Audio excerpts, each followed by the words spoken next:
Goeiemôre Suid-Afrika, 27 April 1400 SA tyd van hierdie berig oor die Iran-oorlog.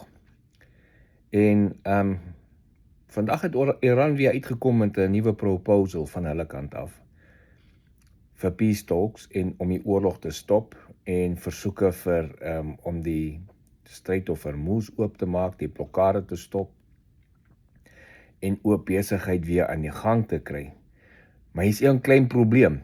Hulle proposal wat hulle maak, sê hulle gee sekere opofferings, maar glad nie die nuclear deal nie. Dan sê hulle kom ons maak die stryd oop en laat besigheid in die gang kom en dan bespreek ons die nuclear deal paar maande later. Nou ek verstaan nie of hulle weet nie of hulle nie verstaan nie. Dis 'n no-go van die begin af.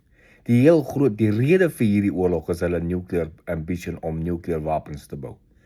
Nou wil hulle met 'n ander proposal voorkom wat vir Trump vra, wat vir president Trump vra. Kom ons maak oop en ons sal die opoffer en die opoffer, maar ons praat oor die nuclear goed eers 'n paar maande later. Dink jy nou regtig hulle gaan wegkom met dit? Baie mense het gesê, Iran is 'n vredeland. Hulle wil nie nuclear wapens hê nie. Dit is nie in hulle doel om nuclear wapens te hê nie. Hulle wil nuclear research gebruik vir peaceful means. Jy verryk nie Iran verder as 60% vir peaceful means. Daar's geen gebruik vir verrykte Iran sover vir peaceful means. Absoluut zero. Jy maak dit net vir wapens. En hier is dit nou baie duidelik. Iran wil kom vir peace talks, maar uitsluitlik die nuclear. Hulle soek hierdie nuclear op die tafel. Dit moet later gedoen word.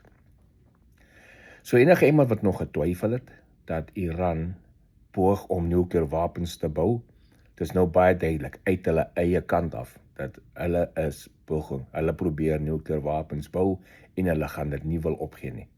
So, dis 'n no-go hierdie peace talks van hulle kant af. Hierdie deal wat hulle probeer maak. Die blokkade gaan bly waar hy is. Die Amerikaanse vlootblokkade, want hulle het gekom met hierdie peace deal offer, want hulle word gesqueeze, hulle ekonomie is nou heeltemal afgesny, en hulle suffer, so toe kom hulle met die deal. Ongelukkig vir hulle gaan hy blokkade net bly, net waar hy is. So vandag, president Trump en sy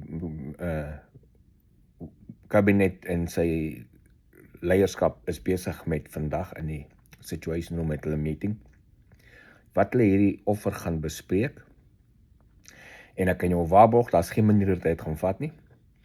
Hy gaan dit net los soos dit is en vir hulle sê, sorry, no go. As julle wil gaan begin praat oor peace, heel eerste ding wat julle moet opgee is die nuclear program. Heel eerste ding. Gee die Iran op, wat klaar verryk is, daai 1000 pond verrykte Iran, wat baie mense gesê het, hulle kan mesig nie het nie en nie wil gebruik nie. So gee dit op. Gee die nuclear ambisie op om nuclear wapens te bou, dan kan ons praat oor die stryd of Hormuz oop te maak en julle sanksies van hulle af op te lig en die oorlog te stop. Tot dan gaan dit nie gebeur nie. Amerika het baie tyd om mee te speel. Dis Iran se ekonomie wat doorbloei, nie Amerika se nie. So maar sien wat kom daar uit, maar dis die stand van sake vir vandag, wat sit die 27 April. Ek is Monne Botha dan vir Koppel TV, geniet die dag.